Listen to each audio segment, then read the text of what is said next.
নরোত্তম দাস ঠাকুর মহাশয় চরণ বলছেন, জয় জয় রাধা নাম বৃন্দাবন যার ধাম, কৃষ্ণ সুখ বিলাসের নিধি। হেন রাধা গুণগান না শুনিল মোর কান, বঞ্চিত করিল মোরে বিধি। রাধারাম, রাধা নাম এমন নাম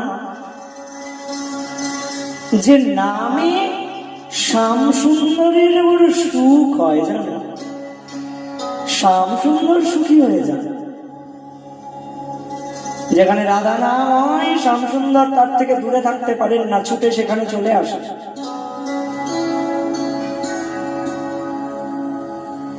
জয় জয় রাধা নাম বৃন্দাবন যার ধাম, কৃষ্ণ সুখ বিলাসের নিধি।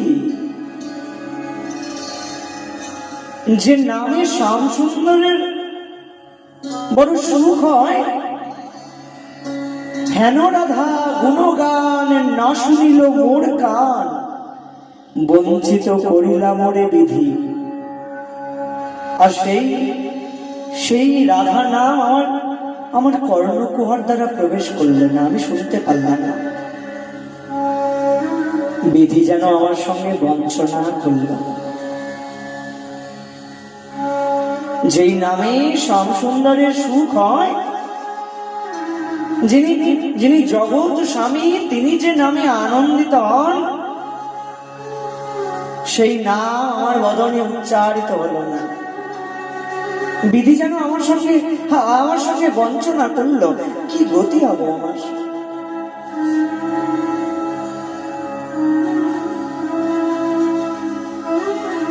হলো না, হলো না, হলো না। দেখতে দেখতে কত জনম কেটে গেল, কিন্তু এখনো বদনে রাধা নাম উচ্চারিত হলো না। বদনে তো হলোই না, কর্ণকুহর দ্বারা যে রাধা নাম আস্বাদন করবো, সেটাও যেন হলো না গো।